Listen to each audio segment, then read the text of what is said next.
Welcome to the second session of the day, The Cake Wars, When Equality and Freedom Clash. My name's Tom Slater. I'm Deputy Editor at Spiked. I'm delighted to be chairing this very topical session here today.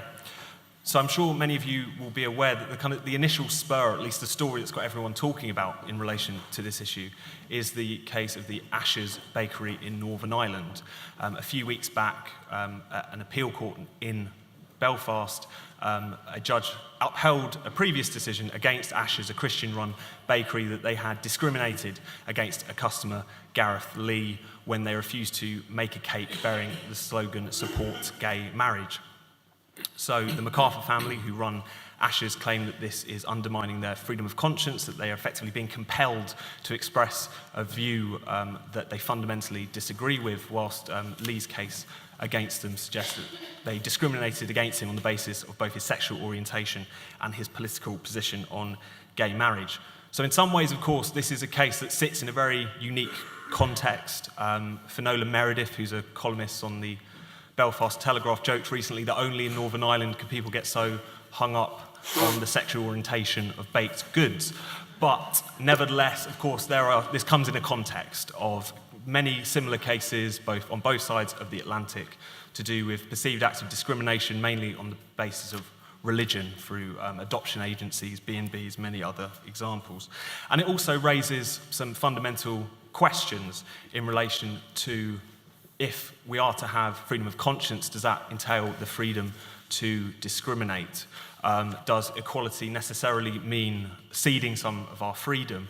But also questions of how we live together in society, how we have out our differences, and whether this kind of new wave of cases under the guise of being about equality, about tolerance, is actually moving us further away from that, perhaps kind of fomenting a kind of culture war, a kind of intolerance towards more traditional, old-fashioned beliefs. So there's plenty to talk about, but I'm delighted to be joined by a fantastic panel to do so. So I'm going to introduce them quickly in the order in which they'll speak. They'll each have 5 minutes, and of course we'll take it as quickly as possible out to the audience for your contributions. So speaking first on my far right is Peter Tatchell. Peter has been a campaigner for human rights, democracy, LGBT freedom for 50 years, and of course is the director of the Peter Tatchell Foundation. He defends free speech as a fundamental human right, and he notes that he's been arrested over 200 times, mostly for exercising his right to free expression. So that tells you something, if not all, about where he's coming from in this debate. Speaking after Peter to my immediate right is, there we go, good start. So after Peter speaking will be Joshua Rozenberg. Joshua is a writer, a commentator and a broadcaster. He's really Britain's best-known legal commentator and has contributed to a wide range of publications and programmes. He, of course, presents Law in Action, BBC Radio 4's long-running legal magazine, and this year he became the first journalist to be made an honorary QC, so it's fantastic to have him as well.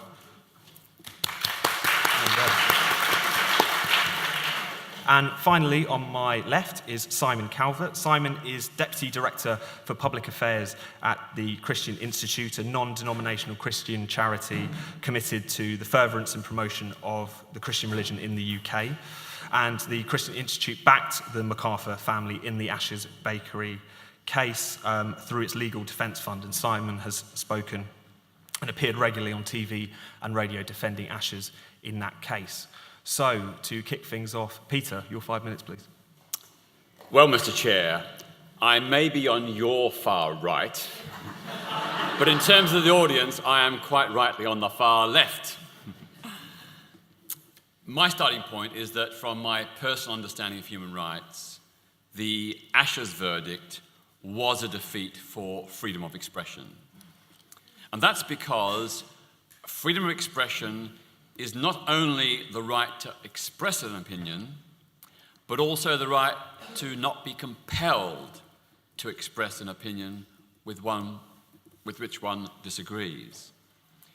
As well as meaning that Ashes have been penalised for refusing to aid the promotion of same-sex marriage against their wishes, the judgment implies that gay bakers could face legal action if they decline to decorate cakes with anti-gay slogans such as "oppose gay marriage" or stop LGBT equality, or cure gay people. Now, I don't think that a gay baker should be forced, under threat of legal penalties, to do that. It seems to me that what the judges have decided is that businesses cannot lawfully refuse a customer's request to propagate a message, presumably even if it is sexist, xenophobic, or anti-gay, or even if the business owners have a conscientious objection to it. The effect of the judgment is to introduce an element of compulsion under the threat of legal sanction. Not direct compulsion, but the threat of legal sanctions, which is compulsion in another way. Now, although I very strongly disagree with Asher's opposition to marriage equality, in a free society, neither they nor anyone else should be compelled to facilitate a political idea which they oppose. It's very important to remember that Asher's did not discriminate against the customer, Gareth Lee, because he was gay. What they objected to was the message he wanted on the cake, namely, support gay marriage. Discrimination against LGBT people is wrong and rightly is unlawful. But in a democratic society, people should be able to discriminate against ideas which they disagree with. The judgment, as I said, does open a can of worms. It could mean, for example, a Christian baker being obliged to fill an order from a Muslim customer requesting that the cake be decorated with the words, quote, "There is no God but Allah," or "Christians must repent and accept Islam." In theory, a Muslim printer could potentially be required to publish the cartoons of Muhammad, or a Jewish printer could be required to publish a book that propagated Holocaust denial. It could also, of course, open the door to far-right extremists who might demand that bakers and other service providers facilitate the promotion of anti-immigrant and anti-Muslim opinions, which, although not incitement to violence or crossing any other legal threshold, would nevertheless be deemed very offensive by most of us. So my bottom line is that discrimination against people should be illegal, but not discrimination against ideas. And I think this is very different from the case of the bed and breakfast owners and the civil partners registers, where they, because of their Christian faith, denied service to gay people. They refused, in the case of the Christian bed and breakfast owners, to provide accommodation to a gay couple. In the case of civil registrars, refused to conduct a civil partnership ceremony for a same-sex couple. That was clearly discrimination against people, and that, I think, in a free and open society is something that should not be accepted, because once you accept that principle, then it opens up a whole potential range of other exemptions and exclusions, and all kinds of people could be asking to be excused from the law for all kinds of reasons. I think for an equal, harmonious society, we need to maintain the principle that discrimination against people is always wrong, but in a free and open society, we can accept discrimination against ideas.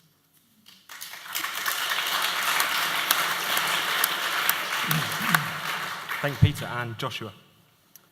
Well, I find myself in a rather curious position. I find myself the sole person who is here to stick up for what the Court of Appeal in Belfast said.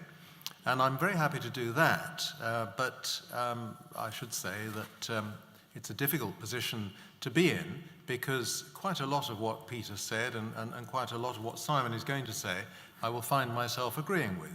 The fact is that you have two minorities with rights, who want to uphold their rights, and both rights, the rights of Christians, the rights of gay people, are worthy of respect.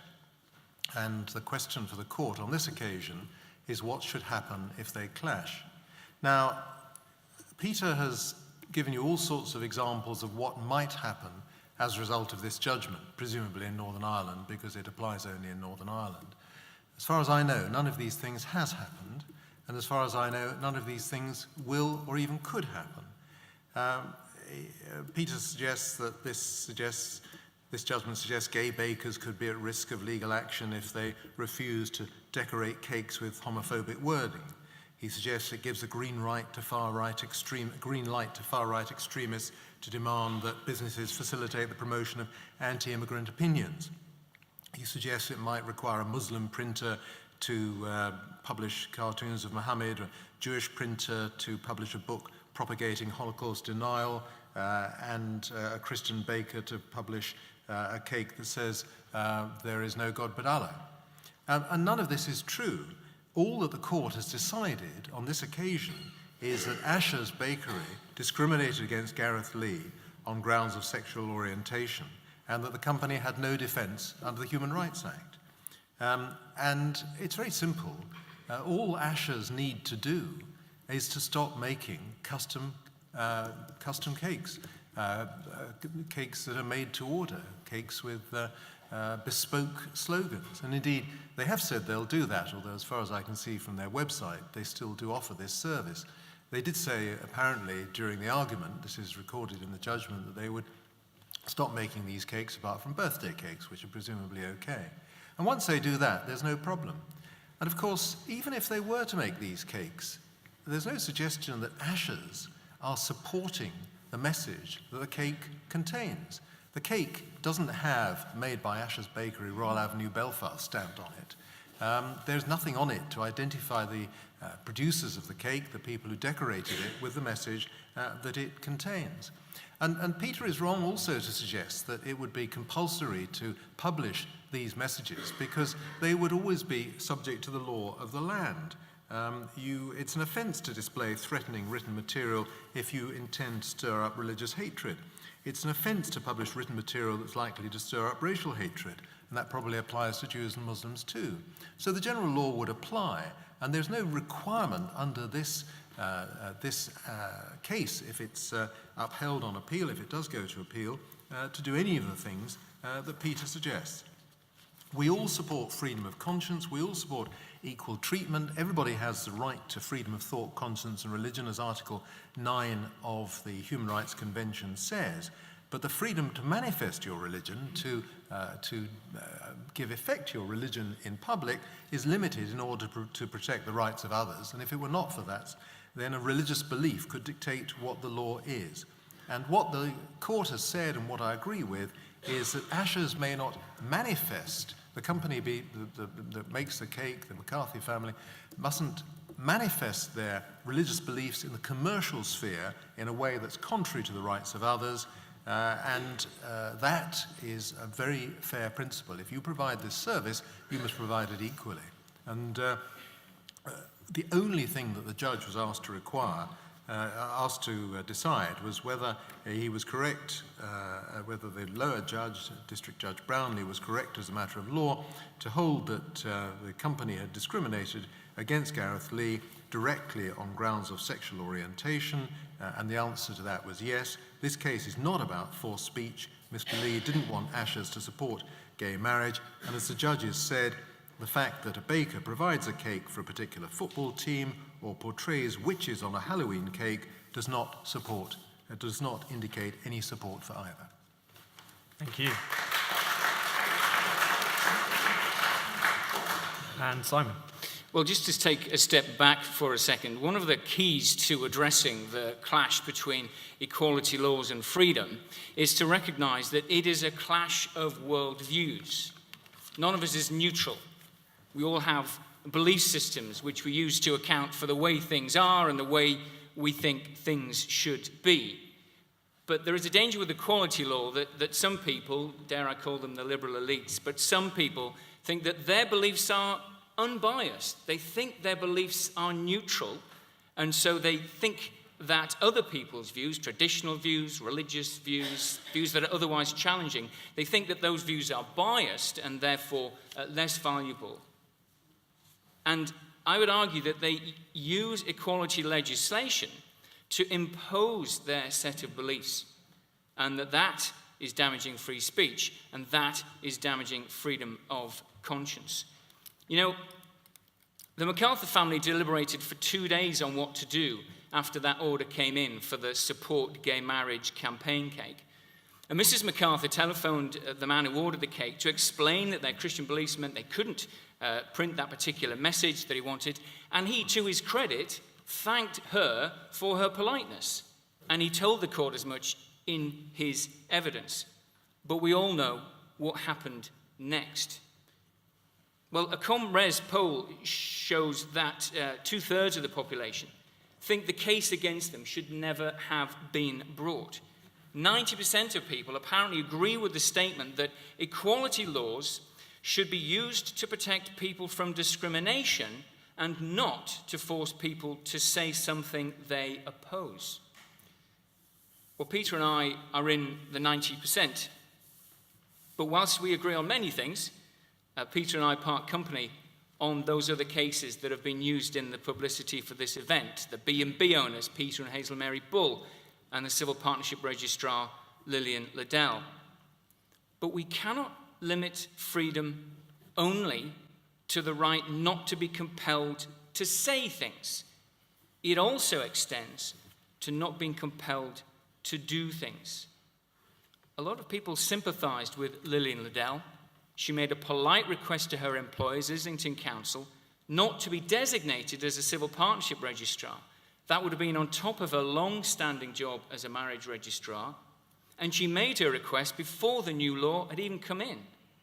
And Islington Council accommodated her request for a long time.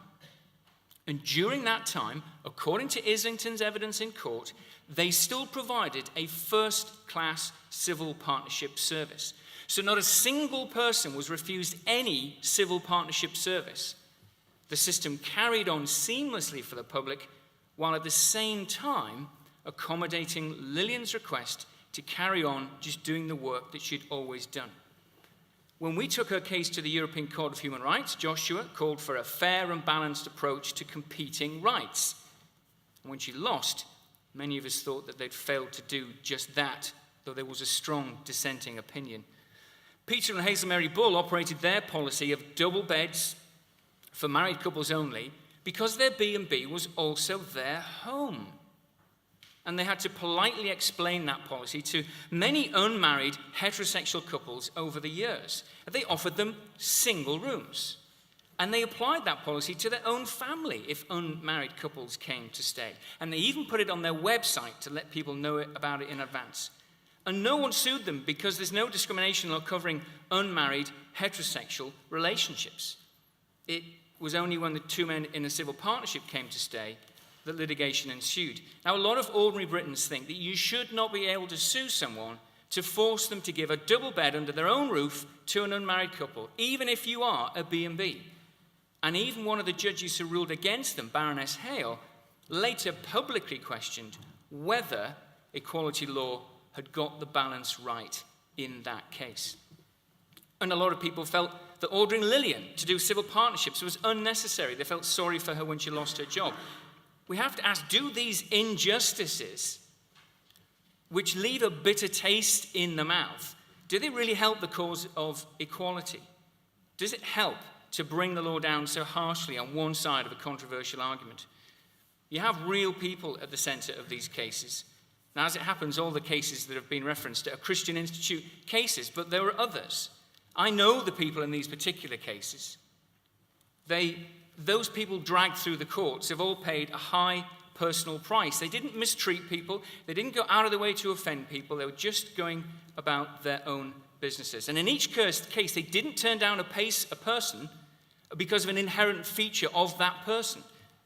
The reason they didn't want to provide the particular service in that limited example, which was at cost to them financially, was because of deeply held, widely shared, long-standing, mainstream Christian beliefs. And my contention is that the law could have better accommodated them, made a little bit of space for them, but instead it punished them.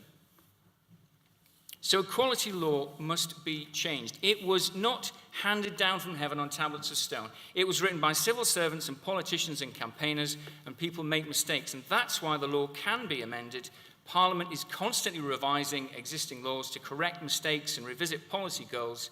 So if equality law, it's just another law. And if it's causing injustice and misery, if it's taking away freedom of speech and freedom of religion and freedom of conscience, then it should be changed. Thank you, Simon.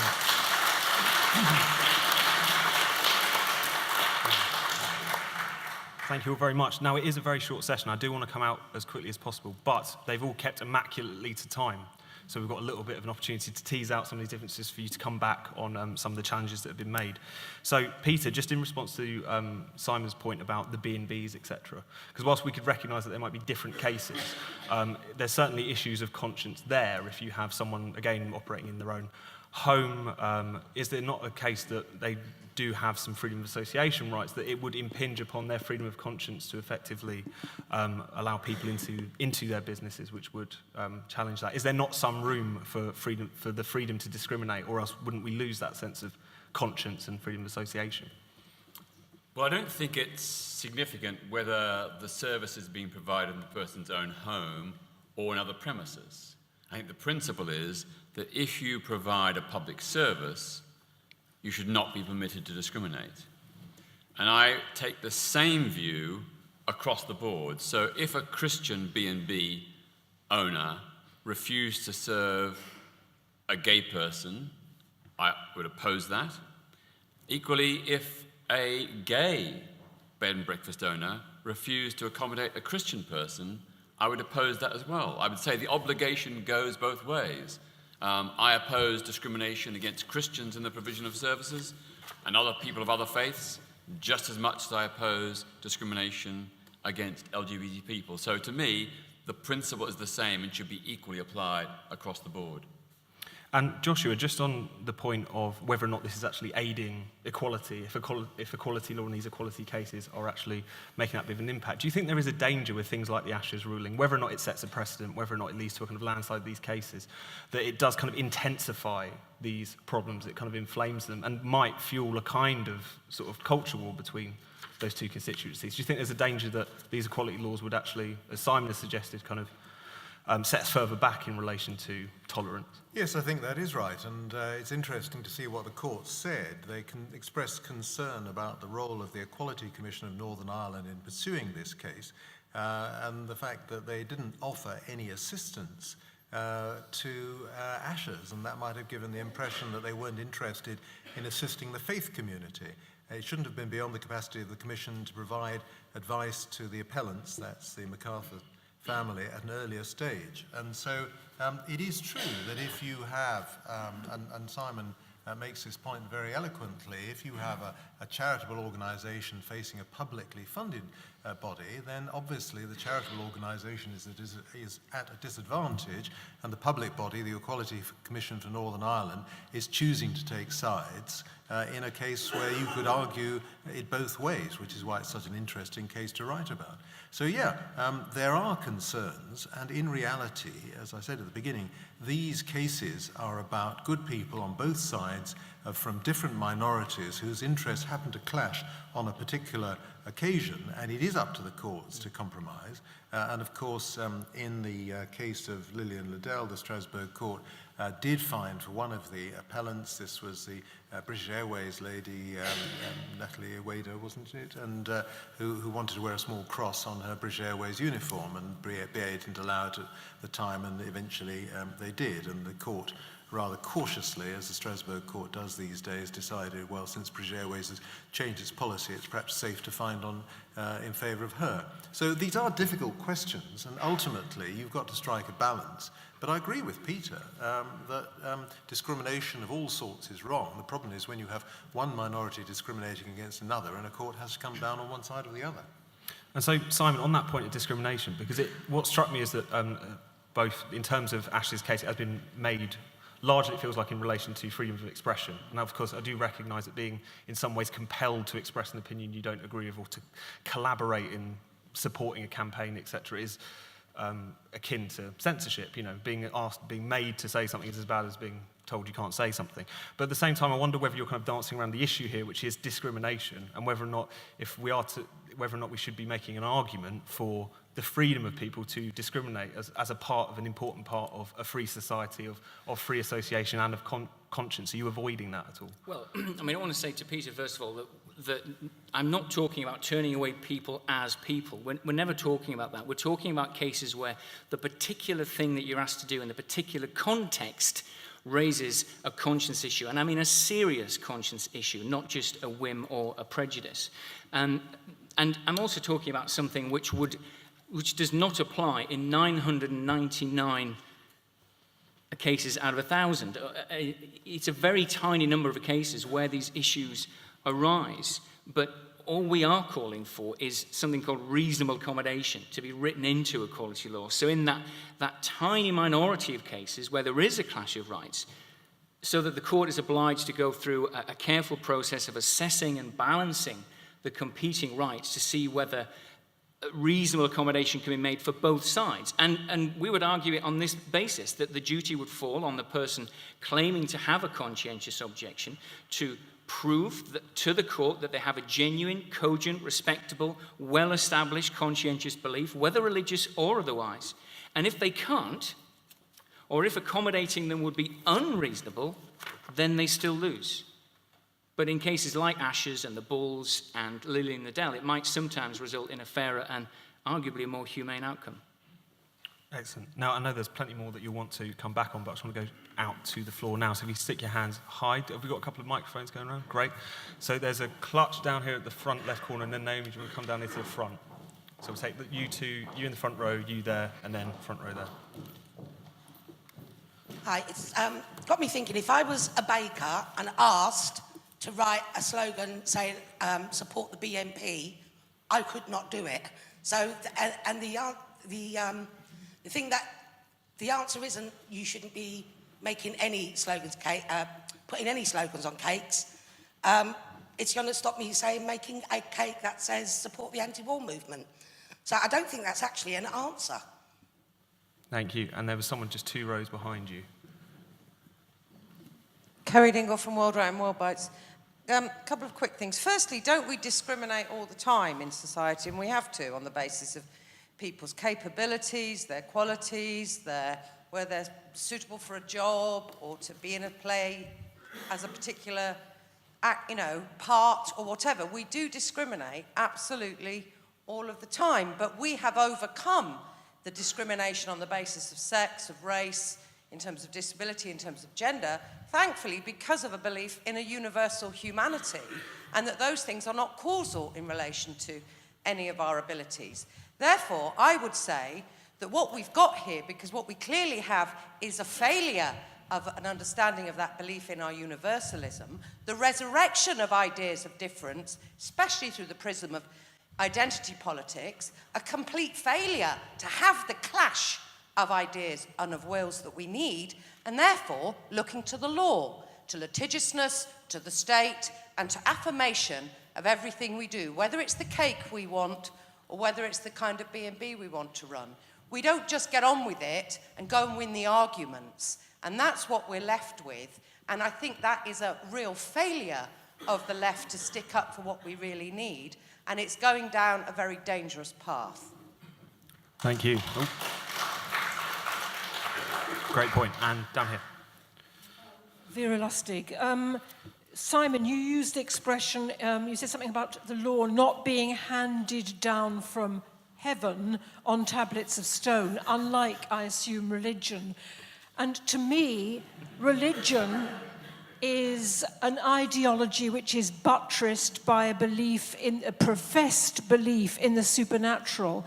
And I fail to understand why here, or indeed anywhere in the 21st century, we are still privileging, protecting, and giving dispensation to people because of that professed belief. Thank you. I'm going to take a couple more while we're still here, so let's take these 2 here, and then I'll go at the back next round. My name's Prudence Daly. I'm a member of the General Synod of the Church of England, among other things. A couple of points. First of all, I think when it's argued that in being asked to bake this cake, Ashers weren't promoting a point of view, I think that really fails to understand the principle of complicity, that they would have been complicit in promoting an idea with which they disagreed.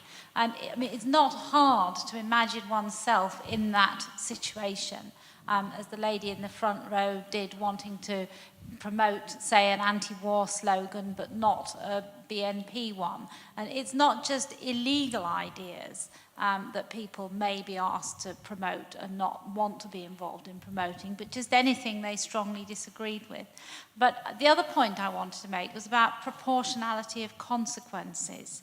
And I think one of the things that's so upsetting about these cases is that business owners end up being, effectively, that their businesses very often ruined as a result of them standing up for their consciences in these cases. Whereas you have to think, well, what would have been the consequence for the person on the other side of the argument if the business owner had simply been allowed to turn away the business? And so in the case of Gareth Lee, I think we'll leave that there, but I think your okay. point's well made. But if you want to just pass the microphone to the person who's behind you, had their hand up, just there, and then we'll come back. Thank you. Excuse my voice with a cold as well. It's a question for Dr. Rosenberg. I was interested in your suggestion that freedom of expression didn't include necessarily a right to manifest conscience. And I simply wanted to ask you about Article 9 of the European Convention, which does explicitly say there's a right to freedom of thought, conscience and religion. And then in subsection 2 talks about the freedom to manifest one's religion or beliefs shall be subject only to such limitations as are prescribed. But in fact, there's no limitation specifically expressed there on the manifestation of one's conscience, simply a limitation on manifesting one's religion or beliefs. I know that the European Court of Human Rights has ignored that nuance, if you like, and has decided that the right to exercise conscience can also be limited under that section. I wondered, had you any views in relation to it? Because it is actually specifically omitted in the limitations section. Thank you. So we'll bring back to the panel now. Panel, don't feel like you have to come back on everything, of course, but you pick one or two points that you want to respond to. Joshua, do you want to go first? I never go anywhere without my copy of the European Convention. Article 9, and I did summarise this. Everyone has the right to freedom of thought, conscience, and religion. Okay, you have the right to freedom of thought. You can believe what you like. This right includes freedom to change your religion or belief and freedom, either alone or in community with others, and in public or private. To manifest his religion or it says his, I'm afraid, to manifest your religion or belief in worship, teaching, practice, and observance. But, and this is section 2 of Article 9, freedom to manifest one's religion or beliefs shall be subject only to such limitations as are prescribed by law and are necessary in a democratic society in the interest of public safety, for the protection of public order, health or morals, or for the protection of the rights and freedom of others.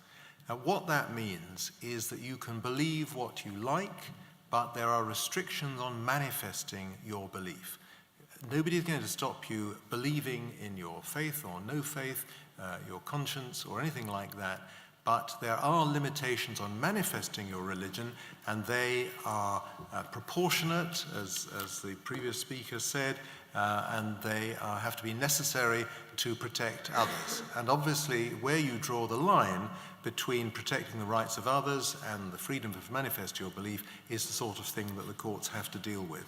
But I think this is the right approach, because, as I said, if you could manifest your religion in any way you chose, then you could say that your religion gives you the right to break the law, to do something which others are prohibited to do. You say, well, it's my religious right to do that, and if it's banned by the law of the land, you would say, well, my religious right trumps that.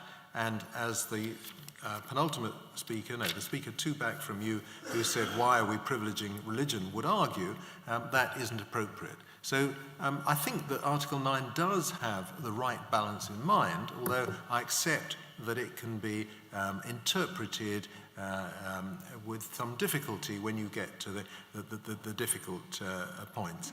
I do come back to the answer the First Lady, who says if you were a baker and asked to support the British National Party, no answer to say, well, don't bake your cakes, don't be a baker. Well, it is the answer. If you provide a service in the public sphere to the public, then you mustn't discriminate against the public except on the grounds that the second speaker said, in other words, people's skills. You mustn't discriminate on grounds of race or sex or other inappropriate reasons for discriminating. Right. Well, I think we could interpret European law all day, as the government probably is at the moment. But Thank you. Useful fact check. I have no idea whether it's right, but we'll move on. Simon, if you want to come back on anything you've heard. Well, yeah, I mean, just the first question. It is not good enough to say to businesses, as the court did and as Joshua did, well, just limit your offer. And then there may be circumstances in which you can do that. But if you're a printer, what are you going to do? You have to take whatever job comes through the door. And up until this point in time, printers have had a latitude to decline business on conscience grounds. And yes, the Asher's Baking Company case does have a potential influence on how equality law is interpreted in the rest of the United Kingdom. The ruling of the Court of Appeal is a persuasive precedent. You put it together with the ruling in this jurisdiction, for example, that environmentalist beliefs are recognized and protected as a form of religion or belief, and you get to circumstances where you have beliefs that are associated with protected grounds, and you have to print whatever message comes through the door. So all of Peter's scenarios do start to become relevant. So the Muslim printer may well be told, yes, you do have to print these cartoons of Muhammad, no matter how offensive it is to you. And that picks up the point of complicity. How bad does the job have to be before you're allowed to say no? Is it only when the job's unlawful? And apart from that, you have to print whatever message? I just don't think that's the kind of society that most of us want to live in. Thanks, Simon. And Peter, of course, feel free to come back on anything you've heard, but I was wondering if I could press you on this question from down the front, which is, do you not think it's strange to some extent that a lot of these kind of recourses to equality law to try and settle these disputes is coming at a time when society is far more tolerant, and whether there is this kind of timidness, this kind of censoriousness on the left, which means there is a tendency to just go through the courts rather than have it out in the court of public opinion? Do you recognise that? Well, of course, every great social movement for change provokes a backlash.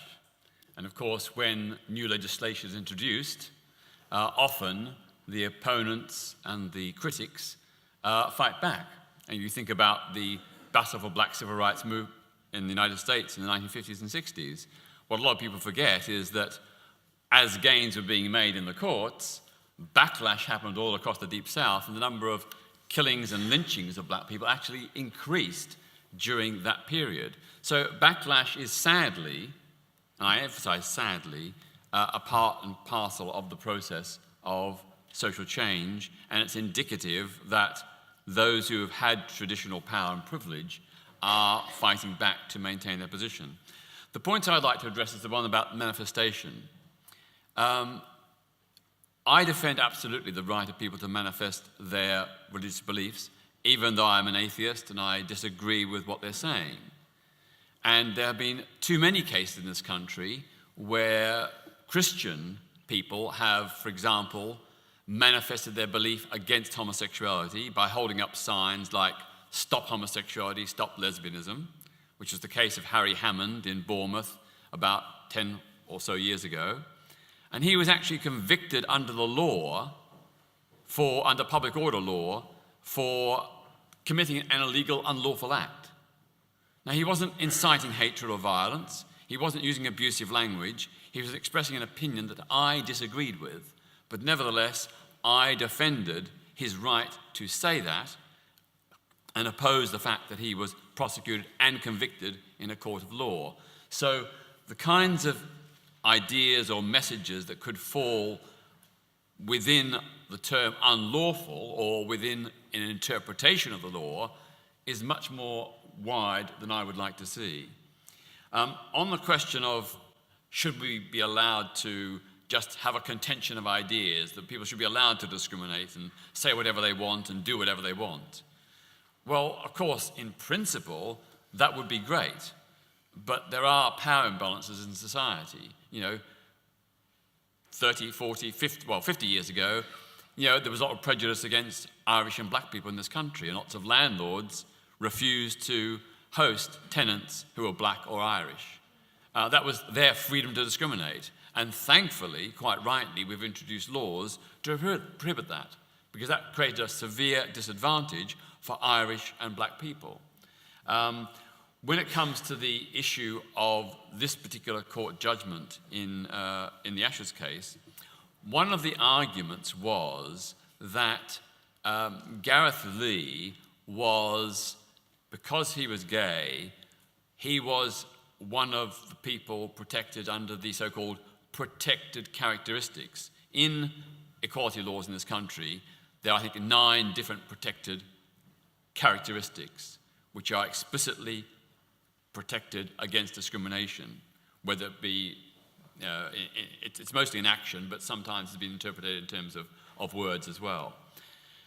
I have a real big problem with that, because not all forms of discrimination are covered by the protected characteristics. So refugees and immigrants are not covered. Travellers and ex-prisoners are not covered. So I think this argument about basing law on these defined 9 protected characteristics is a very dangerous, selective, partial trend. The final point is that in the judgment, in the Ashes case, the appeal court judges concluded that there was direct discrimination against Gareth Lee because of his sexual orientation. And I find that absolutely unbelievable, because he was not discriminated against because he was gay. They had served him in the past and said they would serve him again in the future. The discrimination was against the message he wanted on the cake. And for the judges, I think, to twist this into a form of saying it's direct discrimination based on sexual orientation is, I think, fundamentally flawed. And there's been some very interesting pieces written on UK Human Rights blog and elsewhere making this precise point, that the judges in this case went beyond what the law does say and should say.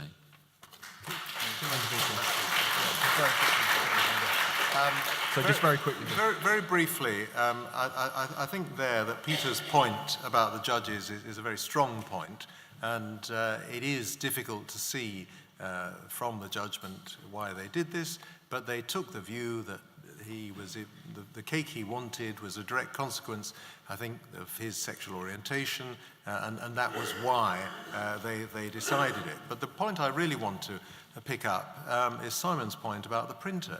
There is no obligation on a printer to print anything. If you go up to a printer in London today and say, I want to print this racist or illegal document, or even a legal document with views that you might support and the printer does or doesn't support, you're not going to be able to persuade this printer to take on the job for you just because of this case in Northern Ireland. It doesn't have any direct consequences of this sort at all. The only difference is whether this printer would be discriminating against you on the grounds of your sexual orientation. Supposedly, I suppose, if you wanted to produce a tract which supported some sort of gay rights rule. Obviously, we're not talking about equal marriage because you have equal marriage in this jurisdiction. But you can't use this judgment to force printers to print anything, quite apart from the fact that I made earlier, which is that such a certain amount of what is proposed would be unlawful anyway, and you can't possibly force people to do that. You can sue him for not printing it. You can't, but there's no contract. You don't have a contract. You go walk into a printer and you say, I want you to print this. He says no. Discrimination law doesn't require a contract to have been formed. Yeah, I was interested in contract law as the next man, but let's, in the interest of time, go back up to the audience. So there's 2 in the middle here, and then we'll go back. So just want to pass it on there and a name. It's very confusing because, I mean, if Mr. Lee was not gay but had asked for that cake with that message, which way would the judgment have gone? And similarly, if I wanted to went to a photocopy shop and asked them to reproduce extracts from Mein Kampf because I wanted to teach something about Mein Kampf, not because I wanted, as a proponent of Mein Kampf, you know, are they in their rights to refuse that? I mean, or is it only if I'm a neo-Nazi? I mean, it does seem very strange when the job gets attached to the person. And similarly, in the B&B case, the problem, as far as I can see, is not that the people were gay, but that they wanted. It's a reasonable presumption that they're renting a bed, that they may have gay sex. And that would be the moral objection of the B&B owners. And similarly, unmarried sex is the problem, not the fact that somebody is unmarried. If they're running a cafe or a restaurant, presumably they don't object to gay people or unmarried people coming in.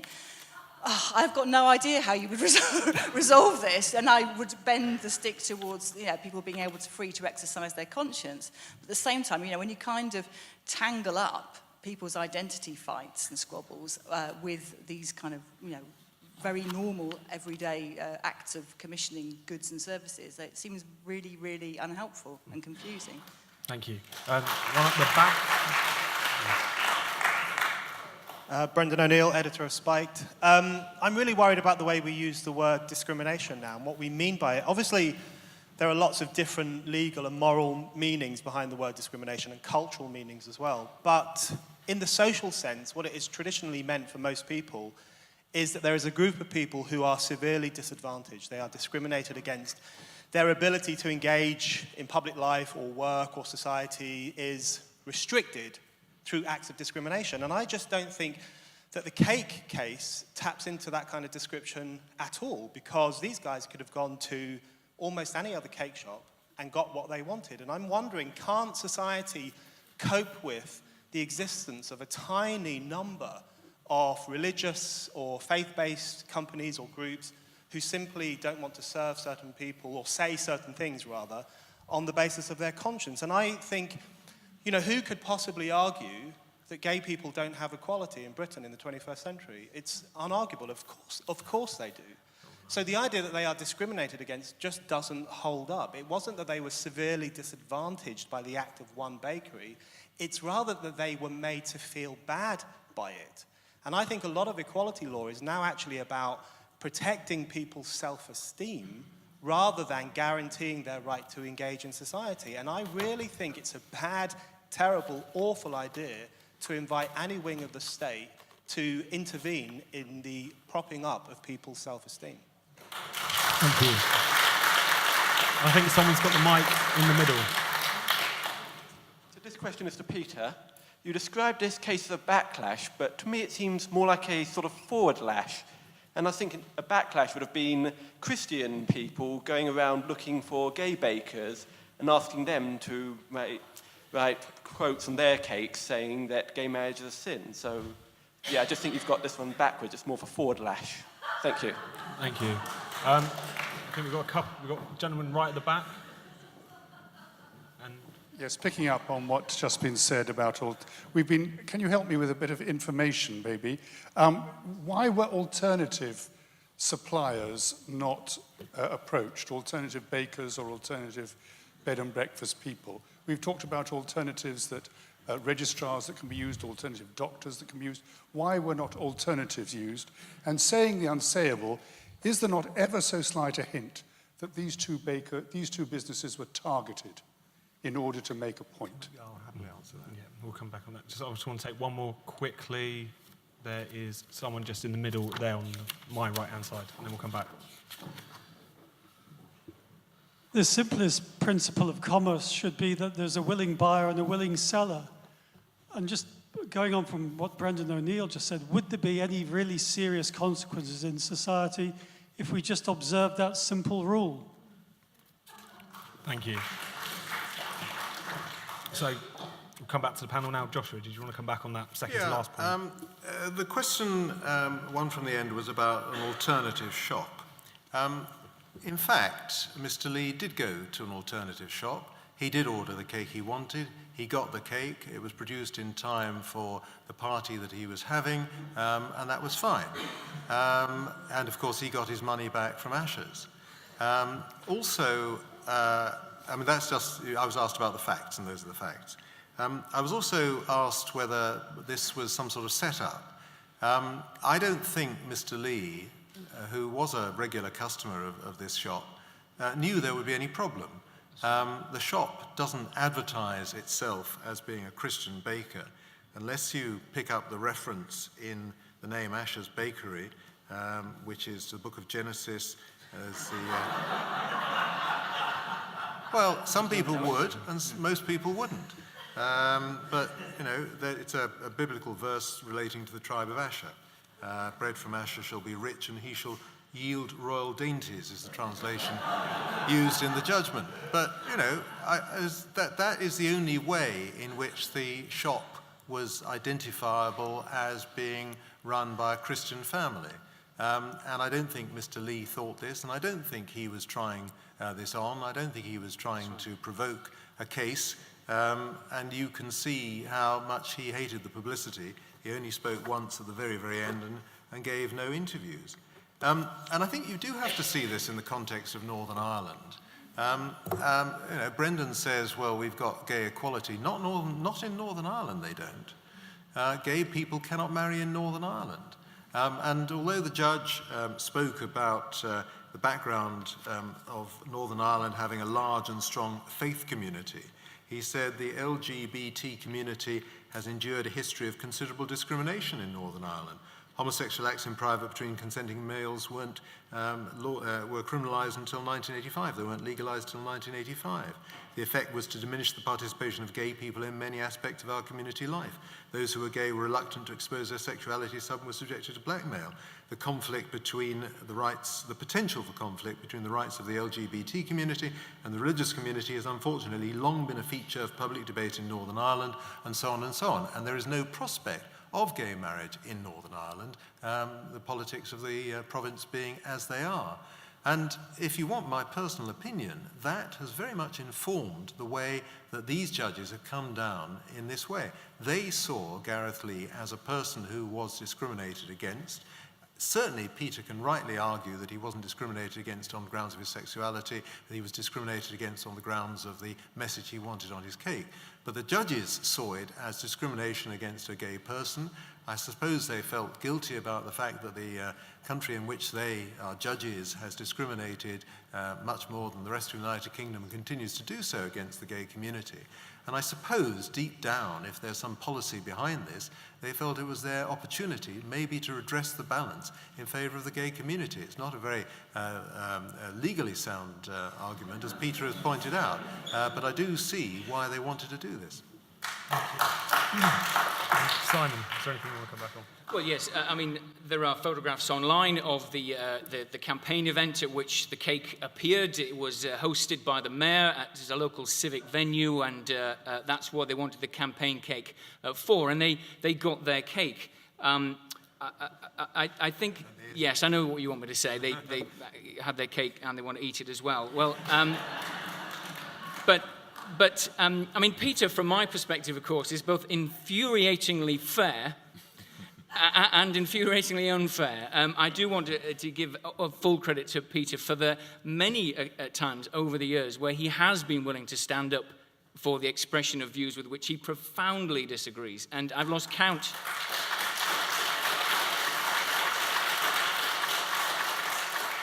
I've lost count of the number of times where he has contacted us at the Christian Institute, where we've been defending people in those circumstances, to say, do you want me to give evidence in their defense? So fair play to Peter. But he is sometimes infuriatingly unfair. I don't think, when we talk about a backlash, I don't think it's quite fair to equate Lillian Adele's refusal to do a civil partnership with KKK lynchings. I don't think we should use that kind of big dramatic language, to make these comparatives. These are very narrow circumstances in which we're talking about this clash arising. We're not talking about a backlash. We're not talking about Christians going out on the streets and carrying out violence. We're talking about people in their own homes, in their own businesses, finding themselves on the wrong end of litigation. Thank you, Simon. And Peter, anything you want to come back on?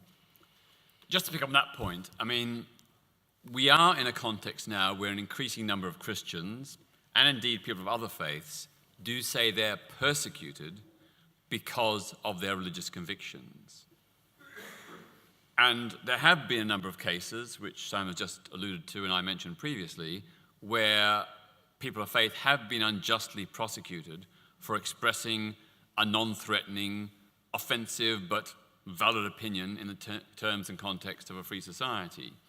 But overall, I think it's very misleading to suggest that Christians are persecuted. What they really mean in most of these cases is that the law has taken away their right to discriminate. They can no longer discriminate against LGBT people and others as they used to in decades past. They've lost that religious privilege. That's not discrimination. It's an equalization of the law, the creation of a level playing field where Christians and non-Christians are subject to exactly the same rights and exactly the same responsibilities. To pick up on Brendan's point about, we live in a society where everybody accepts equality. Well, Joshua has made some very good points there. I'd just make the additional point beyond Northern Ireland that the most recent British Social Attitude Survey found that in this country, the UK as a whole, still today, 28% of the public believe that homosexuality is mostly or always wrong.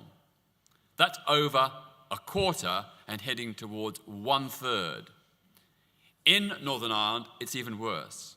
And as Joshua has mentioned, there is a long history of really vicious religious and specifically Christian-inspired persecution of LGBT people. The ban on homosexuality was in fact only lifted in Northern Ireland in 2009. That's when the anti-gay laws were finally repealed, 2009. You're right, there is still a total ban on same-sex marriage, and the First Minister, the DUP Minister, has said there'll be no change in that law in the next 5 years, and hopefully, she says, beyond that. The blood ban on gay and bisexual men, the total lifetime ban on any man who's ever had sex with another man giving blood, was only lifted about a year or so ago. So, the context of this ruling is, I'm sort of arguing against my own initial position, sort of, but the context is very clear. Northern Ireland has a really big problem still about LGBT equality, although things are beginning to change. Public opinion is shifting in Northern Ireland on a range of LGBT issues, but there's a long way to go, and I think we need to, as well as bearing all the caveats and points that I made in opposition to the judgment on Ashes, we need to bear in mind what the real life, day-to-day situation is legally and socially for many LGBT people in Northern Ireland. It is not good. Thank you, Peter. So we're going to go back out to the audience for the final time. So stick your hands really high. I'm going to get in as many of you as possible. So brief comments or questions would be great. So let's, gentlemen on the side here, and then two down here in the middle. Thank you. I worry that some of us have come quite close to saying that we should be allowed to, for example, have restaurants that say no blacks on the streets, and that, willing buyer, willing seller. And I think maybe we've got to be careful. There's, as was said earlier in the previous session, there's nuances. We can't run our lives according to a few short paragraphs by one or two well-known and highly respected libertarians. Thank you. And we'll just go here. Joshua Rosenberg, this is addressed to you. I think you still have not quite addressed the anomalous situation created by the protected characteristics categories, which Peter alluded to, and the specific example which this lady over here raised about when it depends on who it is who wishes the message to be put forward. Just to cite a hypothetical, if you had somebody coming to a gay baker and wanting to have the message on it that said, gays are an abomination, and then perhaps citing some quotation from the Bible which uses the word abomination, and that person was a sincere believing Christian, you would say that that person wanting to have that message falls under the protected characteristic. Whereas if there's a purely non-believing person who, for no belief, not even a philosophical belief, which is also covered, just wants to have it, gays are an abomination, he would not be able to have that message put unless you're saying that that would fall under the exceptions of Article 9, that it would cause public disorder or hate speech or something like that. So could you address that anomalous situation? Thank you. We're now going to go over to the corner. There's two people here who've had their hands up, and then we'll come back here very quickly and come back. Yeah, I also have a question for Joshua here at the side. So Peter opened with a number of examples that might happen, and then you said they haven't happened yet, but you also said, and they won't. And you're trying to limit this decision and saying it doesn't mean anything. Now, I don't want to talk about technically what it might mean in an authoritative way, but I want to go back to some of these analogies, because you said printers won't be forced to print, and they're not forced to print things with which they disagree. And I think you said because there is no contract. And I want to invite you to revisit that answer. Why? because I know you have a copy of the European Convention on Human Rights and you won't have a copy of the Equality Act because you need a small piece of luggage to carry it, but protection and discrimination in regard to provision of goods and services doesn't require a contract before one can become liable under that part of the Equality Act. And so if a customer asked for something and the printer refused, that's discrimination on the grounds of provision of goods and services based on whatever characteristic is in play. Thank you. I'm going to take this gentleman there, someone at the front, and then we'll come back. Yes, I've got quite a few things to say. The first thing is this false dichotomy. One, if possible. This false dichotomy about ideas and people. It completely breaks down. And it completely breaks down Joshua there, being a Jew, and I presume Jewish, Judaism, the religion. Both are true, go on. But both, I'm a Jew and Jewish, go on. And I'm Italian and Roman Catholic, which is why I make the point. Furthermore, there is a sense I get from the panel. There is a kind of desperation because of the huge change in the composition of the country in the last 10 years. Influx of Polish Catholics and other religions and other races. And they will bring their attitudes and beliefs, and they will form institutions. And I think there is a sense of desperation on clamping down on them, using the Equality Act and treating everyone the same to prevent the formation of Muslim schools, Jewish schools, Catholic schools. And it's very thinly veiled. I also notice this rather bizarre institutions being invented behind me of gay bakers and gay B&Bs, where there are enormous numbers of Jewish, Christian, and other religious institutions, and tiny numbers of gay institutions. There is no equality between the two. All these equality things are targeted against religious institutions. Ashes bakers, for one. Thank and finally, you. I think we'll leave it there because we just want to get in a couple more questions, but point well made. Just right at the front here.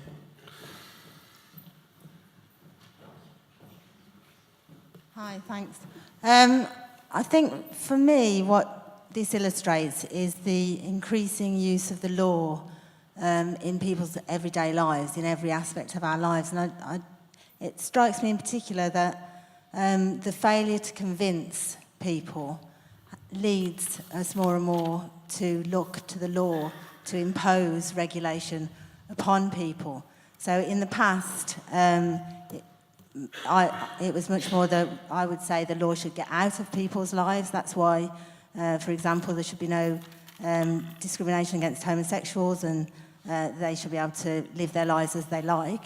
Whereas now it much more seems that the law comes into people's lives to regulate more and more aspects of our lives, and that actually means that we are no longer forced to use our own conscience to make our own moral decisions. That can constantly be abdicated to the law, and that's. I'd just like some comments on that. Thank you very much. Great point to end on. And so we're going to come back to the panel for final remarks, so you can either respond to anything you've heard or just give your final few thoughts. So let's go in reverse order this time. Simon, do you want to go first? I just want to reiterate really the simple point that if we are talking about respecting conscience, we're talking about respecting something that's important. It's not a whim, it's not a prejudice dressed up, it's a real, deeply held belief. It's got external points of reference that you can point to, a long tradition or history or respectable tradition that holds that conscientious point of view. It's got internal references, as in it really means something to you.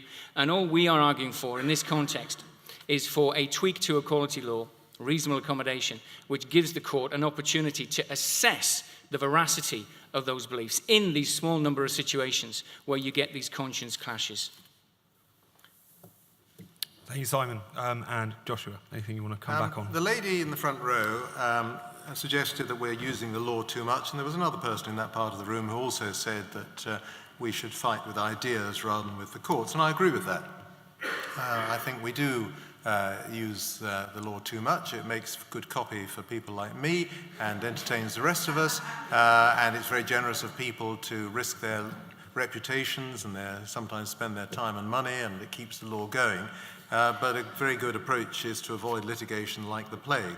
The problem is that if you set up bodies such as quality commissions, one of their jobs is to develop the law, and one of the ways in which they do that is by using cases, these cases go to court. And the same applies to campaign groups such as the Christian Institute. They too use cases to further the law or develop the law. The only thing I would say is that anybody who goes to one of these bodies should realize that they are turning themselves into a public figure by doing that, there are a lot of people who would not want the opprobrium that they get by bringing any case, although sometimes they get a lot of praise as well. But there's a broader question that was put to me. I should explain that I'm a journalist and I'm not a lawyer, and I don't claim to understand equality law in detail. And I suspect from the question over there that the gentleman over there knows much more about equality law than I do. But let's start from first principles. As the gentleman over here points out, I'm Jewish. If I go to a printer and I say I want a particular book to be printed or article to be printed, and the printer says, no, I'm not going to do that, am I being discriminated against on the grounds of my religion? No, of course not. It has nothing to do with it. You can't oblige a printer to do something just by walking in and saying, well, I'm being discriminated against. You'd have to show that the printer would do this book or whatever it is, publication for one customer, and he or the printer is discriminating against me because of my religious beliefs, and therefore would not provide a service for me that he would provide for other members of the public. The lady over here asks about characteristics and imagines that gay bakers might be approached and asked to produce a cake which says that gays are an abomination. This is supposedly discrimination against heterosexual people. Is that the argument? Because they are not a protected minority.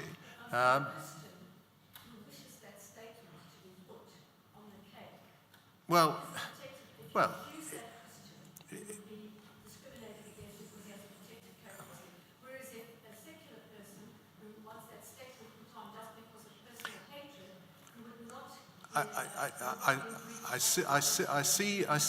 I see the argument based on this case, that if you were to change the facts of this case and apply it in this way, you might achieve the result that you are arguing for.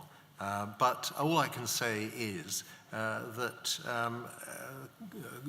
courts deal with real cases, and they would have to decide this case that you propose on the facts. Certainly, if you've got two protected characteristics, religious minority, as Christians presumably are these days, or practicing Christians, and a sexual minority, and those minorities clash, then, as I said at the beginning, a court has to decide how to decide between them, and whether there has been discrimination on grounds of a protected characteristic. But these are difficult cases, and I'm not saying that the courts always get it right, but I am saying that this case does not have the consequences that everybody is reading into it, and nor should it. Thank you, Joshua. And finally, Peter, your thoughts? On a positive note, I'd like to say that for the most part, our equality laws work well. For the most part, they give people the rights and protections, the responsibilities and the freedoms that we all want to see.